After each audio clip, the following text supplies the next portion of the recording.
He is the fashion world's reigning superpower. Whatever aspect of the business that you're in our industry, everybody looks at Ralph Lauren as the model. A dream maker who netted billions by imagining what others wished for. Every time I design clothes, I am making a movie. I don't think anybody since Walt Disney has been as successful in persuading millions and millions of people to buy into his fantasies. Wherever you go, Ralph Lauren's brands project an aura of rarefied living. Ralph's brand stands for classic, timeless fashion. The brand represents your souvenir of this fabulous lifestyle that you want to be a part of. But his life was not as picture perfect. My sense was he thought this would be the last time he walked the runway. It wasn't. Not by a long shot. We used to joke that he always had the plan to take over the world. He's taken over the world, there's no doubt about it.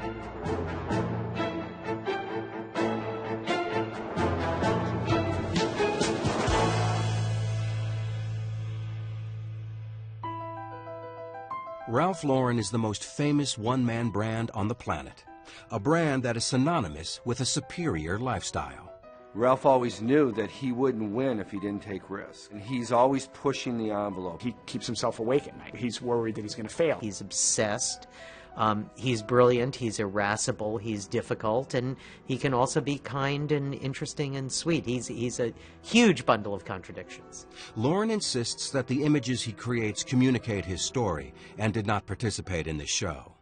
Before he was Ralph Lauren, he was Ralph Lifshitz, the youngest of 4 children who wore his brother's hand-me-downs. Born in 1939 to Jewish immigrant working-class parents, he grew up in the Bronx, New York. His father was a house painter and amateur artist. Living with someone for whom aesthetics mattered would, of course, affect a child in that household. Michael Gross is the author of Genuine Authentic, The Real Life of Ralph Lauren. He went to yeshiva, and he wore a yarmulke, and he wore all the other paraphernalia of Orthodox Jews every single day. He told me that at the very beginning, when he was living in the Bronx, he would go and escape to the movie theater and literally fall into the fantasies of the movies of that era, which was really, one of the great movie-going eras, the late 40s and early 50s. Warren Hellstein is one of Lauren's boyhood friends. We all, as kids, looked at the movie screens and the actors and how good they looked. I know Ralph particularly liked Fred Astaire. And he truly did project himself into the scenes in which men like Gary Cooper and Cary Grant were playing. He sees the characters that populate his dreams and his visions. And that vision, that ability to step into a fantasy world, Ralph brought to the fashion business. In one of his only 2 major television interviews ever, Lauren told Charlie Rose back in 1993 about the enduring impact of those experiences. I was very influenced by movies. I was very influenced by a world that had a sense of dream, that had a sense of something else. And what I was influenced in these places was the good guy, the Hopalong Cassidy, not the corny guy, but there was the man on the white horse. My sense was I had an integrity inside me about what I believed in. I did it honestly, but I had a point of view. I was very strong. Warren Hellstein says that when they were teenagers, Lauren asked Hellstein's father, a tailor, to make him one of his first suits. But I remember going down to my father's place with him, and it was very difficult. Just said to my father, Dad, do whatever he likes. He says, I can't please him. I said, okay, that's it. Even though he was a perfectionist, Lauren was a guy's guy. He liked basketball best, I would say. It was okay. We were all good. How are you? In 2011, when Oprah Winfrey came to interview him on his Colorado ranch, Lauren shared his earliest ambitions. Did you always want to be a cowboy? I wanted to be a baseball player. I wanted to be a basketball player. I wanted to be an actor. I wanted to be a dancer. Actually, I wanted to be Batman. If that's a secret I'm telling you and everyone out there. When he was in his late teens, he and his brother Jerry opted for a name change. As Ralph said to me, the problem with the name Lifshitz is it had the word in it. And he endured endless teasing that continued through school, I'm sure, into the Army. I believe that Ralph suggested to me that the name Lauren came from Lauren Bacall, who, was a great style icon as well as a great actress. Following high school, Lauren worked as a salesman while taking business classes at night. He never got a degree. In 1964, after a short stint in the Army, 26-year-old Lauren married Ricky Lobeer, a receptionist he met at a doctor's office. He married the girl who would look perfect in the convertible with her blonde hair flowing. Ricky became his model, his backstop. Ricky was always, I think, in the back of his mind. Still looking for his place in the world, Lauren set his sights on New York's fashion industry. He became a salesman for Brooks Brothers, and then a series of necktie manufacturers. I took him to his first polo match at Bloomberg, where we were exposed to fabulous things. The silver, the leather, the horses, the tall, slinky blondes, big hats, and just a high society that we really weren't knowledgeable of. But certainly, it didn't take us a moment to appreciate it. That fabulous world transformed Lauren's vision. He called me up and said he was going to open up his own business. And what was my opinion about the name? And he said he had it down to Players or Polo. And I said, Ralph, Polo is totally elitist. Hardly anybody knows anything about it. But everybody plays something. So there's no choice. It's got to be Players. He said, okay, thanks a lot. Goodbye. And then the rest is history. It was the era of plain, narrow ties when Lauren offered up a radical design concept: colorful, wide ties. Striking out on his own, one of his first stops, Bloomingdales. Marvin Traub was the former CEO and president of Bloomingdales. Shortly before he died, he spoke about the brash young designer. He showed them to the Bloomingdale tie buyer, who said, I like them, I'll buy them, but I don't want that Ralph Lauren label on it. I want a Bloomingdale label. Now here's Ralph starting and struggling in business, about to get an order from Bloomingdale's. He closed his sample case and said, I will not accept the order without my name.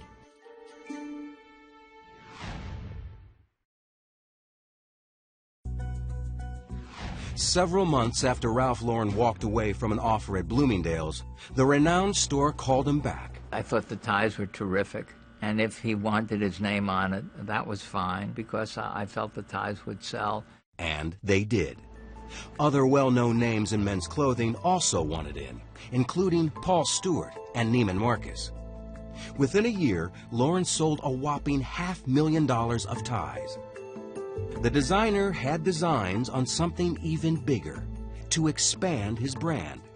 He aimed to do so, he told Charlie Rose, by envisioning clothing that he himself would want to wear. What you thought you can buy in England, what you thought Cary Grant was wearing and Fred Astaire, you could not walk into a store and buy. When I came along, the business was not at all like the things that I made. You could not buy. You couldn't find it. Bloomingdale's saw potential and profit in Lauren's line. We worked closely from the ties to men's shirts to suits, sport coats, slacks, the total men's collection. And then he came and said, Marvin, I'd like to do a women's business. I think the most important break for Ralph Lauren was probably getting a boutique of his own in Bloomingdale's. It was the moment when someone outside of Ralph's fantasy existence agreed with him and brought him into the world of commerce. This was the first time that Bloomingdale's had given a designer his own in-store boutique. And the business grew very rapidly. Ralph, as in everything else, knew exactly what he wanted in the shop, what he wanted on the floors, what he wanted on the walls. It created really a Ralph Lauren environment. And it's all Ralph's dream. Menswear designer John Varvatos was a protege of Lauren's. If you go back into the 60s and 70s, people put things on a mannequin. They never told stories. Ralph took you into a fantasy world. Ralph took you to an island. He took you to the Hamptons. He took you to the West. 3 years after his first ties went on sale, Lauren won the Oscar of the fashion industry, the 1970 Coty Award for his menswear line. And in 1971, Lauren bought the first of what would be many luxury cars. Pulitzer Prize architecture and design critic Paul Goldberger has reported on Ralph Lauren's famous car collection. I think it was a Mercedes convertible that he couldn't quite afford at that point. He bought anyway because he understands that very kind of aspirational reach that he's trying to sell to other people. He reached back to his earlier fantasy, that polo match, and introduced his signature emblem, the polo player. But despite strong sales, the company found itself in financial trouble. To keep it going, Lauren was forced to invest most of his personal savings, $100,000. He also hired a new business partner, retail executive Peter Strom, who pitched in and bought 10% of the business for $6,000. I think he was very worried. They were delivering everything late. Their distribution pattern was all wrong. We solved those problems, and we got the right stores to buy the right amount of things, to display everything properly. 2 years after Strom's arrival and back on track, Lauren's brand got a boost when his men's clothes were cast in The Great Gatsby. His ability to create clothes that looked like costumes, that looked like clothes, that looked like costumes, was unequaled in American fashion.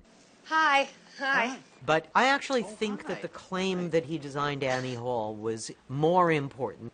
The Annie Hall look would inspire one of Lauren's earliest women's collections, and the designer himself was often the featured model in his brand's ad campaigns.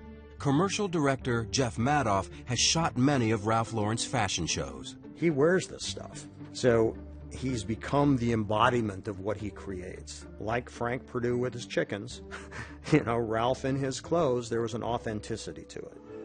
The company launched a blitz of new collections, including a wide-ranging home collection. Lauren also licensed his name to other products, trading a measure of control for capital. Now flush with cash, in 1986, Ralph Lauren went all in, spending $30 million to open a standalone flagship store housed in New York City's historic Rhinelander mansion. My wife and I were there opening day at 2 o'clock in the afternoon. And I said, and the store was packed with people. I said, Ralph, how are you doing? He said, I think I'm doing all right. And I said, Ralph, you're a retailer. You can ring off the cash register now. And the manager came back and said, we have $41,000 in. And Ralph said, is that good? And I said, that's very good.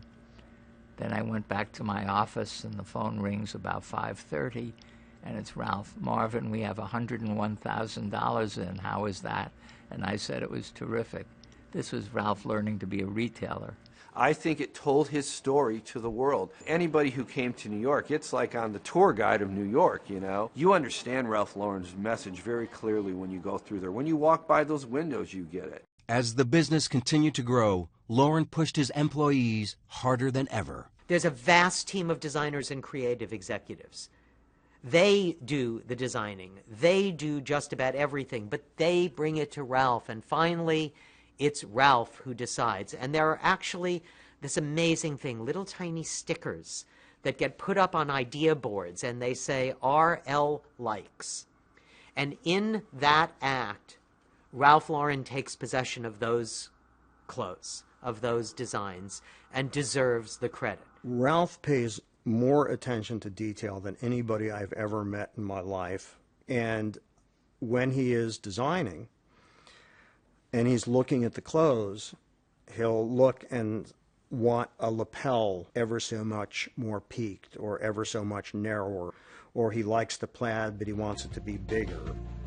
In 1986, the estimated worth of the privately held company was $600 million, and Lauren, not his models, was the cover shot. It would seem that life couldn't get any better for Lauren when he launched his next women's collection. But behind the scenes, something very alarming was shaking up the famed designer. We were at top of the St. Regis Hotel, and the finale of the show, Ralph came out, and I saw his face unlike I had seen it before. And I saw he was fighting back tears. I started crying, because there was something going on. I didn't even know what it was. It was just visceral. No one but those closest to him knew that Lauren had been diagnosed with a brain tumor. It was one of those things that you just didn't want to believe. Couldn't happen to Ralph. What did it mean for the future? There was all those questions at the time.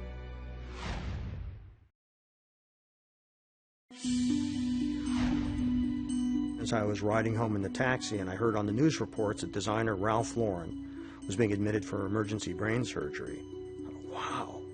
Oh, yeah, my God. Sure I worried. I felt so bad for him, you know. Fortunately, the tumor was benign. After surgery, there was a long road ahead and new priorities. Oh, I don't think he worried about what would happen to the business. I think he worried about living, about his life. Lawrence shared his ordeal with Charlie Rose. I remember when I came home from the hospital, and I took a walk in Central Park, and I was very weak. And I saw some guys running in the park, running and sweating. I said to myself, I want to do that. Several weeks later, Lorne returned to work. I think he came back even more aggressive than ever. But I think he was a little bit more relaxed, a little bit more laid back, and maybe was valuing every moment a little bit more. He launched a fitness wear collection and created a top-selling perfume. He spent millions promoting these lines and the product universe surrounding them. James Fallon, editor of Women's Wear Daily, calls Ralph Lauren a powerhouse in the magazine world. Because he's one of the biggest advertisers out there. If I launch my fragrance and I take an ad out or a series of ads, you're going to then do a profile of me. I mean, look at the number of magazines that did put him on the cover when he had his 40th anniversary, and that reflects the extent to which they appreciated his financial support in past years. Appreciated and also depended on it. A $200 million annual advertising budget is an 800-pound gorilla. Ralph Lauren sits wherever he wants, and if that's the cover of your magazine, Ralph's going to be there. Lauren's dominance was also evident when Audrey Hepburn presented him with the Council of American Fashion Designers Lifetime Achievement Award. There was one of his muses, his icons, Audrey Hepburn, the woman that he watched when he was a little kid in the movies, now handing him this statue that for him could have been the Oscar. Remember the princess? I got her. With the launch of Lauren's upscale Purple label in 1994, the company looked great to the untrained eye. After all, sales were at an all-time high, but that only told half the story.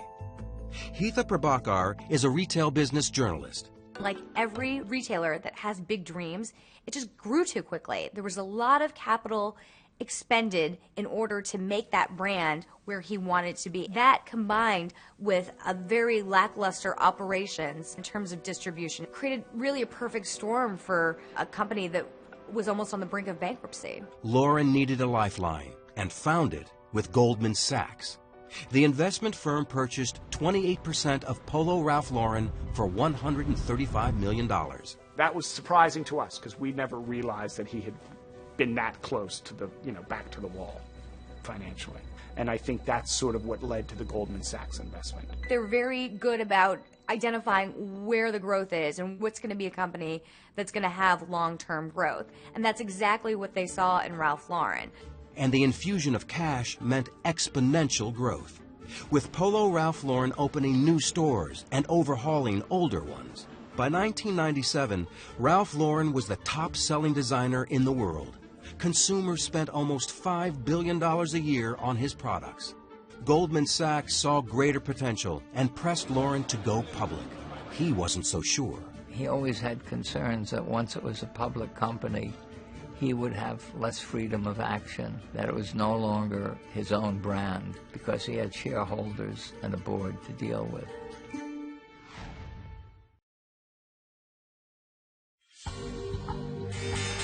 Despite his initial reservations, Ralph Lauren decided to take his company public in June 1997. Liz Dunn, a retail analyst at Macquarie Capital, has been tracking Lauren's company for years. Part of the challenge with going public is that investors want to see growth quarter to quarter, year to year in a very consistent, linear fashion. And so I think in the early days of the company's history as a public company, they sort of struggled with that. When he first went public, we would cover his annual meetings, and he would stand in front of his shareholders going, Wall Street doesn't understand me. Our shares are just sitting there. They don't really move. I wish they would get what we do. Lauren was now working to satisfy his shareholders. The company began to sell in more stores, but sales growth slowed and profit margins declined. and 16 months after its opening day high of $33 a share, it fell below $17. I know that it tormented him. We talked about it. He talked about it. He was frustrated that Wall Street couldn't see what was abundantly clear to him and always had been since 1967, that he was it, that he was the guy. It drove him crazy. And it was into that environment that came a man named Roger Farah, who was one of the great retail executives in America. Roger Farah came over and really restructured the unsexy parts of the business, supply chain, operations. One thing he also did, too, was that he bought back those licenses. He brought those brands back in-house and made sure that all those brands were underneath the Ralph Lauren umbrella. They're going through a tremendous growth period. And I had suggested that we put together something that really codify the Polo brand message. And we called it Ralph Lauren Philosophy. It's a brand video that Lauren commissioned. The way I do collections, what inspires me is a story or a theme that gets to me that says, I know how to build this. I don't build a collection from a sleeve or from a specific fabric. I build it out of a dream. Control to him is very important. And this was a way to present a unified message where he didn't have to be there, but it was like he was there. Lauren continued to expand. With an eye on international sales, he opened flagship stores in Milan, Tokyo, and even Moscow. America is represented in France by McDonald's and Ralph Lauren. I mean, you know, which one makes our culture look better? In Paris, I think the Ralph Lauren store, it's really become a kind of symbolic American embassy. But in the summer of 2012, the all-American designer was attacked when news reports revealed that the Team USA uniforms Lauren designed were not made in the USA. Made in China. This is China. China! I think they should take all the uniforms, put them in a big pile, and burn them. The company said the uniforms for the 2014 Winter Games would be produced in the United States. Throughout his career, Ralph Lauren has carefully cultivated his own image. He has homes on Fifth Avenue, in Jamaica, Long Island, and Bedford, New York, as well as a 17,000-acre ranch in Colorado, where he spends time with his wife and 3 grown children. He also spends time and lots of money on his pet passion. Cars are fun and toys, and they all offer you a different experience. To me, they're works of art. This 2010 promotional video announces a Paris exhibit of some of Lauren's 60-plus vintage cars. He once told me his car collection is something he does first because he just loves cars and responds to them, and he doesn't collect art, unlike most people in his income bracket. He said, you know, you can't drive a painting, and he loves the idea of being able to take any of his cars and drive it around on a Sunday afternoon, say. Paul Goldberger says that Lauren has changed some of the car's original colors. He sort of looks at something and says, this is wonderful and exciting and beautiful, but it actually could be even better, and I want to make it even more perfect. For 40 years, Ralph Lauren's pursuit of perfection has kept him firmly in charge as CEO and chairman of the board of the company that wears his name. I think that small symbol of the polo pony is enduring, and it's something that customers over a long period of time have chosen. This is probably the best long-term story in my coverage because there are these variety of growth opportunities that are really driving a doubling or more of sales over the next several years. The former tie salesman at age 72 is one of the world's wealthiest people, worth $7.5 billion.